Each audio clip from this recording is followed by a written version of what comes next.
All right, rise and shine, sunrisers. A happy and holy Easter Monday to you. I bet you didn't see this coming. Bet you didn't see this coming at all. It's a brand new day. It's Easter Monday. I know yesterday all the celebrations, He is risen was the word yesterday that we celebrated. And guess what? This is a very, there are some firsts, a couple firsts, right? It's the first time we're sharing screen together. And it's April 1st. And only one fool is here, and it's not me. and it's the first time I'm discovering that she's comedic.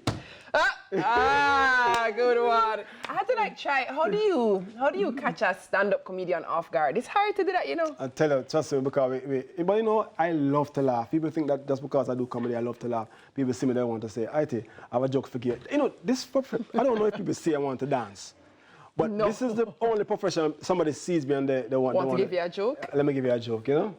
But there was no joke thing about the celebration this weekend. It was a very, very solemn, very sacred for many Christians all over the world to celebrate the resurrection of Jesus Christ. And we are here and you are there, and I'm happy that you are watching us this morning. Today is going to be an awesome experience. I'm looking forward. So am I.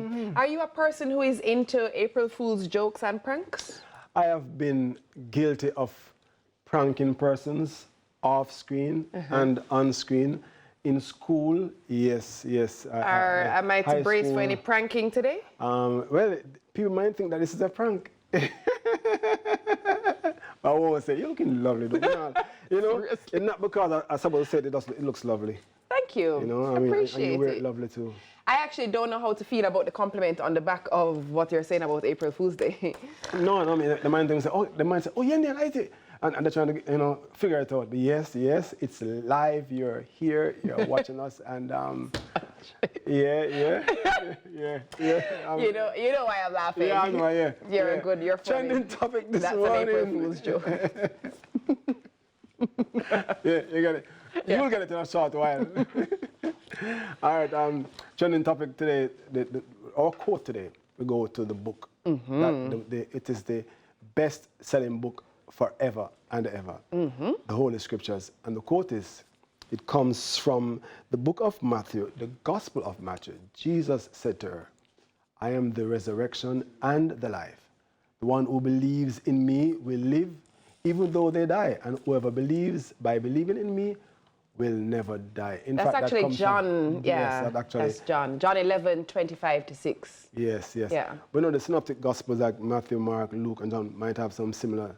But John is very different from the synoptic Gospels, and yes, that's John 11:25. What a gift, you know? You know, it's so funny. You mentioned, I love that the scripture today is from John. The other day, so I have a bonus son. And the other day, my bonus son sent me, he's a football player, and he sent me some new gear that he has.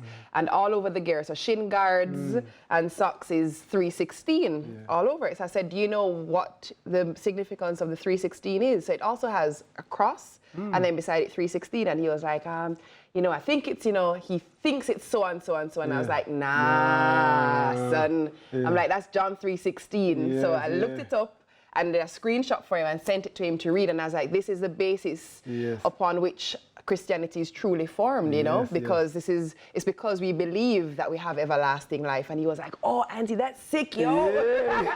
And I was like, you know what, I'm really proud of you for one, still being excited. Because don't forget, you know, teenage boys, you know, it's an awkward phase, especially now. Gen Z. It really mattered to him to wear his cross, understand what John 3:16 meant. And I was just like, it kind of felt like you don't lose all your teenagers, you know? Yeah, because it's very difficult.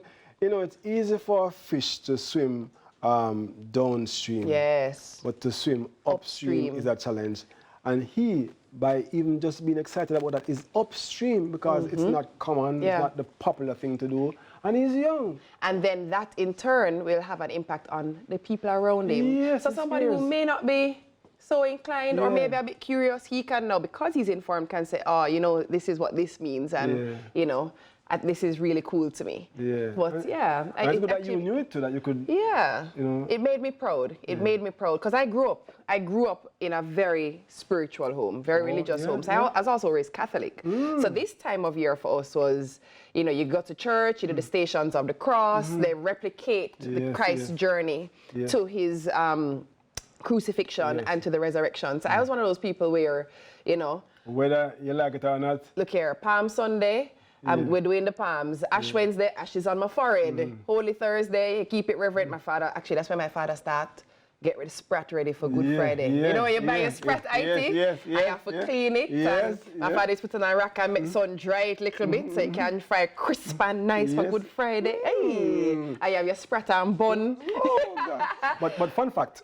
Tell me. You mentioned growing up Catholic. I went to St. Joseph's Infant, St. Aloysius Primary, and St. George's College. All the saints. All 3 Catholic schools. You know, I mean, I was like, whoa, I didn't even realize when I was thinking about it that I've been schooled. In Catholicism. Yes, yeah. So my church now is non-denominational. Mine, well, denominational. Baptist is from the Baptist, yes. Yeah, but it's so crazy, but I've never felt closer in my relationship and my walk than I do now. Because I really love that my church spends a lot of energy on praise and worship and a relationship. So my relationship with Christ, that's the key. I'm one of those people where if I stress out, you know, my first thing is not to call my friend, you know. Listen. My very first thing is to surrender in prayer.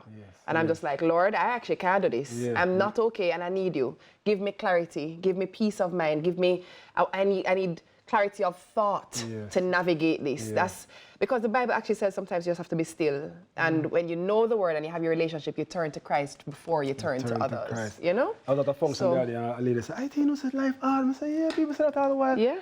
They only want to live without Christ. And life hard already by itself. I say it all they only the going to time. live. It's rough already. Oh, I don't know how people do this thing without their faith. I tell you, trust me. Yeah. But it's Easter Monday again. What a day it will be today. Because I know it's a time for us to spend time with family and spend time in front of the screen like you're doing right now and watching myself. And did I introduce myself? My name is I-T-I-T-Y. And if you're seeing her for the very first time, I don't know where you were born, but and I'm Yen to the Dizzle. Yen Dizzle for shizzle and nizzle in the hizzle. I'm East Dizzle, celebrate shizzles. she rhymes, you know? Hey. Easter traditions across the world. Let's look at some Easter traditions across the world. In Jamaica, aside from the traditions of eating bun and cheese and fish, one of the mythical Easter traditions is, it involves using egg to predict your future. Remember that? When I was growing up, they used to do it and put the egg in the water, in a clay, and put it on and then you wait to see what you know. The belief is that if a person puts an egg white, egg white, that's correct, yes. In water, what will happen? Well, it depends on what you see after. You put it there on Holy Thursday, and it can predict, they believe that it predicted your future. So if you see like a ship or an airplane, you're going to go foreign. But if you see a couple... Mercy said no. Yeah, that was a practice. I remember it growing up. Yeah, that's a tradition. Yeah, in Jamaica. So in Italy, there is also a lot that happens in terms of fireworks. I believe. I believe that in Florence, Italy, locals celebrate a 350-year-old Easter tradition known as the. I'm going to say this with my Italian accent, and I feel like Italian needs a little rest, you know? A scoppio del carro. Hey, a scoppio del carro. Mario Luigi. Or the explosion of the cart. The dates, these dates, by the way, all the way back to the First Crusade. So an ornate cart is loaded with fireworks and then led through the streets by people in colorful 15th century costumes. So once the cart reaches the Duomo, so the Duomo, if I'm not mistaken, is like a cathedral, the Archbishop of Florence lights a fuse from inside the church during Easter Mass, and that sparks the lively fireworks display. Whoa, I can just imagine the color, the kaleidoscope of color. But over in New Zealand and Australia, in New Zealand and parts of Australia, they bake. You can bake, don't they? Listen, Hey, talk to me now. what we were talking about before this? What we were talking about this before this? Hey. You think you know, but you have no idea. They have no idea. They bake and they exchange hot cross buns. They celebrate Easter. It comes right before their winter, so it's an ideal time for them to get comfortable with food before the holiday season, before the winter. It's comfort food over the holiday. I am a Tyler. Tyler, yeah. And I am a baker. Listen, if you didn't see it, you go on Yendi's IG page and you see a DIY what she did. I mean, she showed me up bad, I'm not lying. Trust me, she showed me. So now you know, going forward, don't ever ask me if I can do so and so, because you know, your girl is multifaceted. You're leaving me hanging, And I'm gonna bring it back to me, Double. Another one. Whoa. All right. Can you tell it's a very special Easter morning? It is. So what we're going to do this morning, since it's special, the mixtape will be like none other. So my company, Master of Ceremonies, will introduce the mixtape. All right. Gonna get ready to scratch. It's a special Easter morning mix.